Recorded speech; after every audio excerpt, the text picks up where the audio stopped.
Andre? Yes, please. May I read the question for you? Pwede mo ipaulit kung gusto mo. And your question is,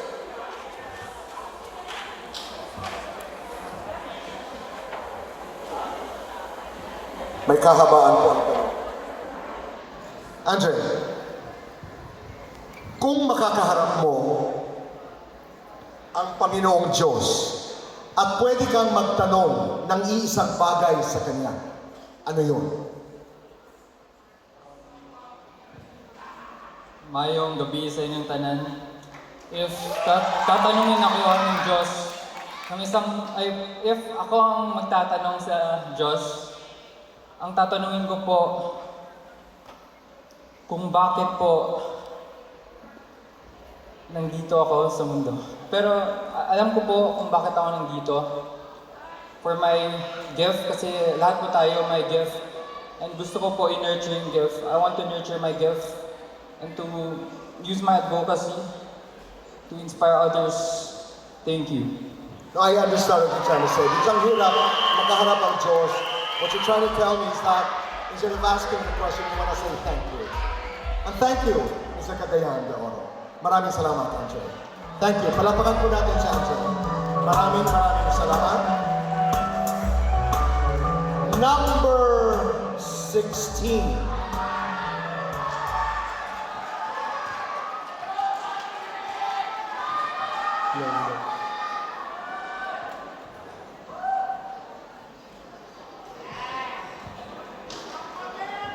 Kumusta? Okay naman po, kinakabahan pero ang gusto ko siya nakakaya. Normal lang yung kaba? Normal lang yung kaba? Yes po. Okay. Your question. Ano ang nais mong sabihin sa kahit sinong nanonood ngayong gabi na nakakaranas ng bullying? Would you like me to repeat the question? Ano ang nais mong sabihin sa kahit sinong nanonood ngayong gabi dito na nakakaranas ng bullying? Ang masasabi ko sa nakakaranas ng bullying dito sa mga tao dito, huwag tayo mawala ng pag-asa. Dahil nandiyan ang Diyos, nandiyan ang ating mga pamilya, kaibigan, para suportahan tayo at para hindi tayo mawala ng pag-asa sa buhay. Yun lamang po at maraming salamat. Maraming salamat. Thank you very much. Maraming salamat sa Makabebe, Pampanga.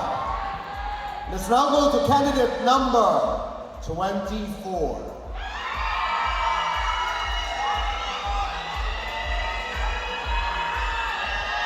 You can pick your question, please.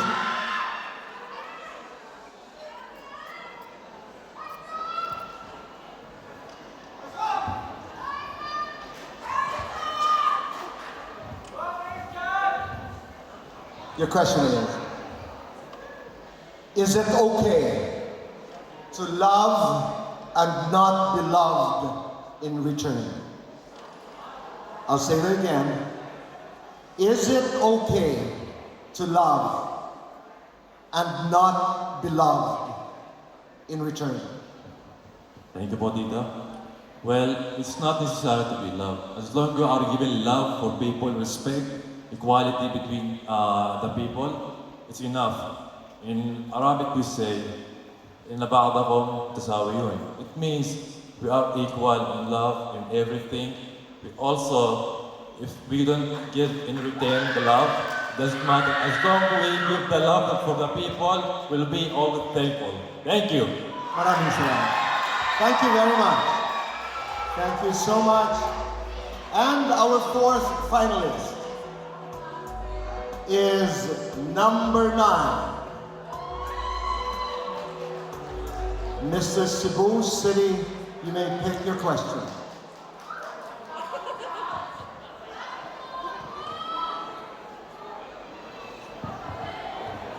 Yes, I will.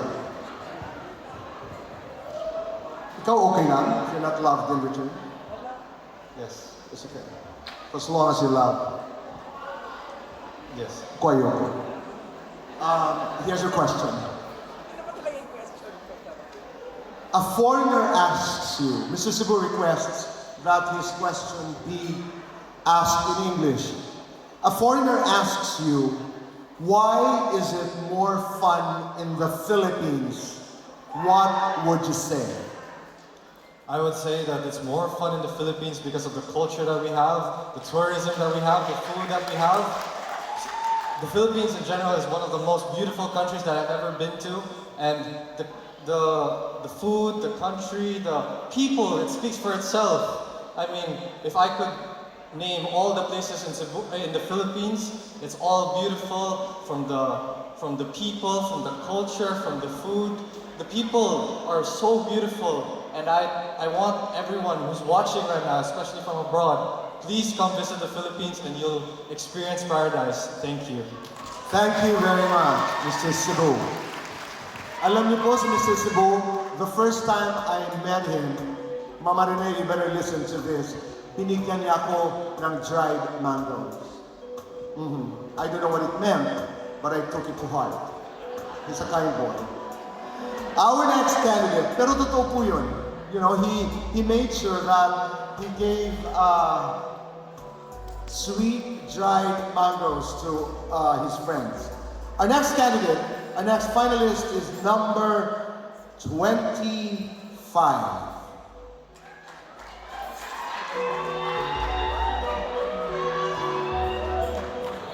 Good evening. Your question.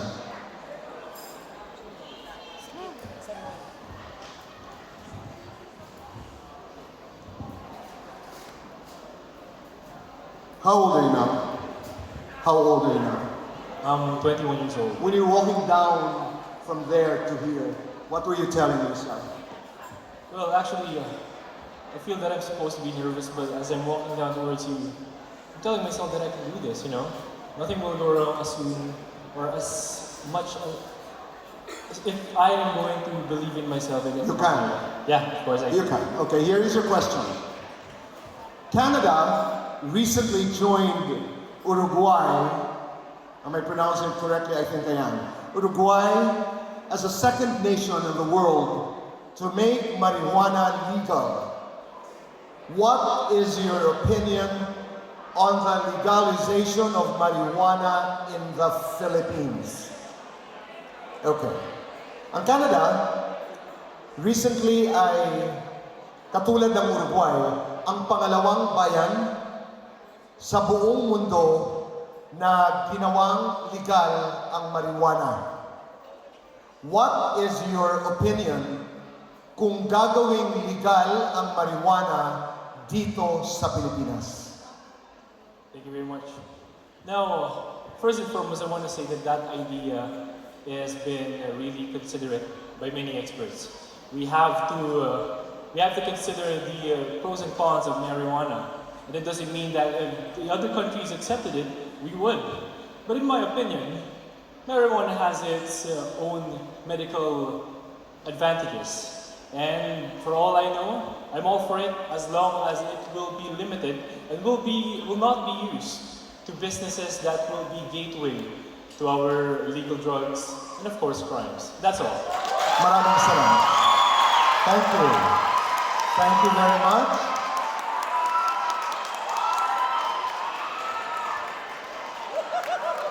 Aren't you proud of the guys? Let's go to candidate number 14. Imus Cavite. Please, your question.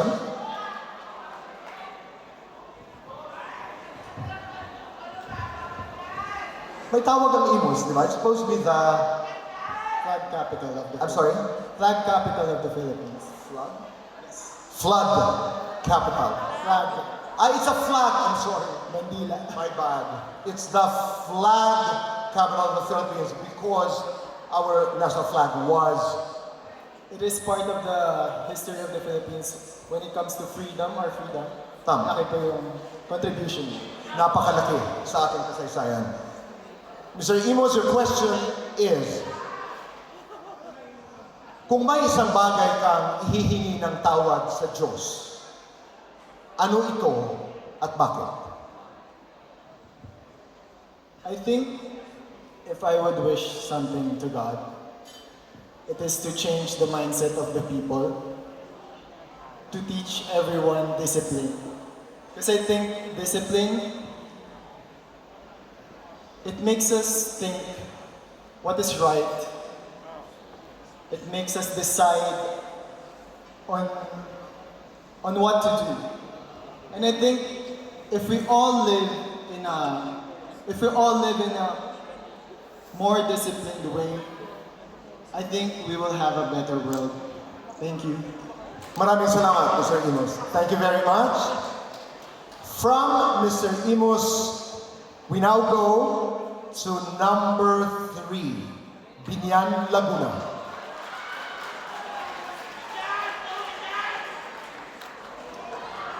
Can pick your question.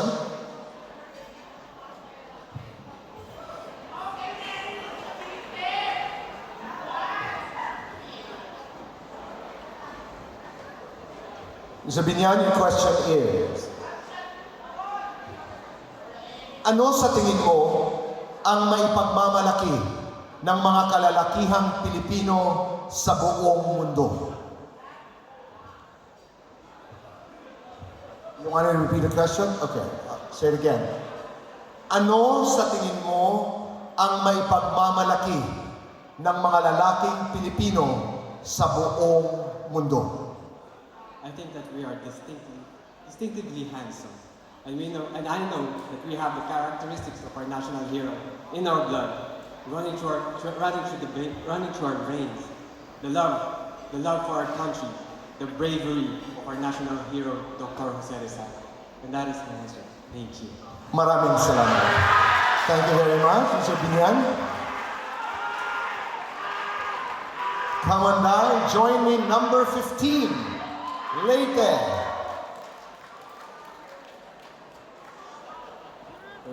Maupay nga gabi mo, Michael, ang imo question.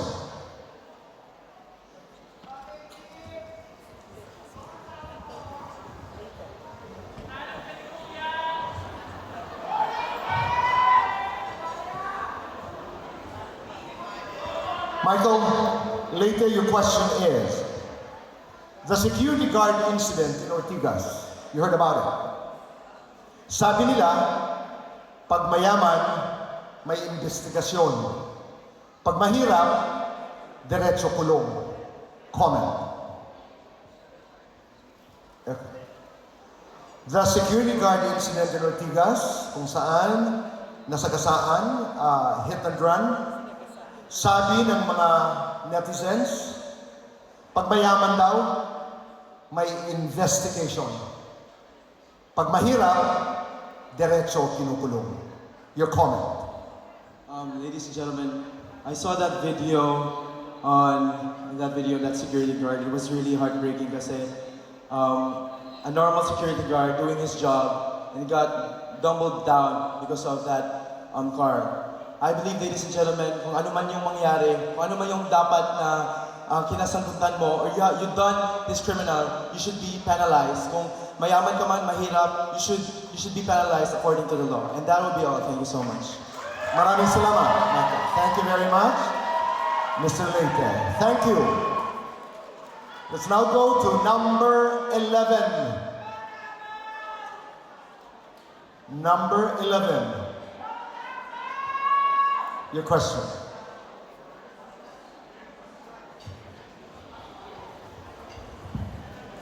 Batiin mo muna ang mga nanonood sa Bisaya. Mayong gabi, kaningang tanan, Davao.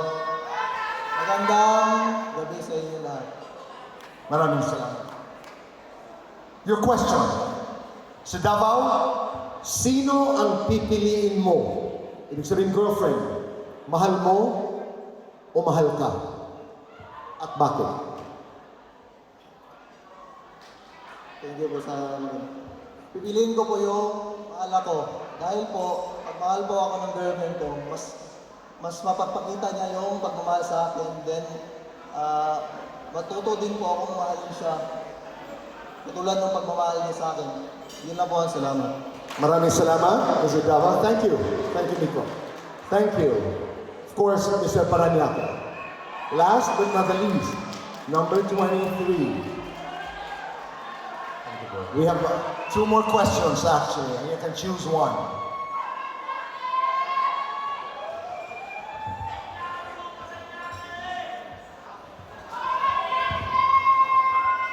I love you. I remember I asked this question when I did an interview with Daniel Padilla. Mr. Paranaque, in a romantic relationship, what is worse than betrayal? Can I say it again? In a romantic relationship, what is worse than betrayal? Thank you for that question, Tito Boy. In a romantic relationship, it takes commitment, it takes perseverance, and it takes time. What's worse than betrayal is unloyalty. And that goes the same for loyalty to our family, to our friends, and for our loved ones. Because at the end of the day, you can't be in a relationship if you're not committed and if you're not loving that person equally. Because at the end of the day, you need to love yourself first before you share that love amongst others. And before that, before you inspire that and love yourself first, how can you love a whole city, a whole nation, or a whole country if you can't love yourself?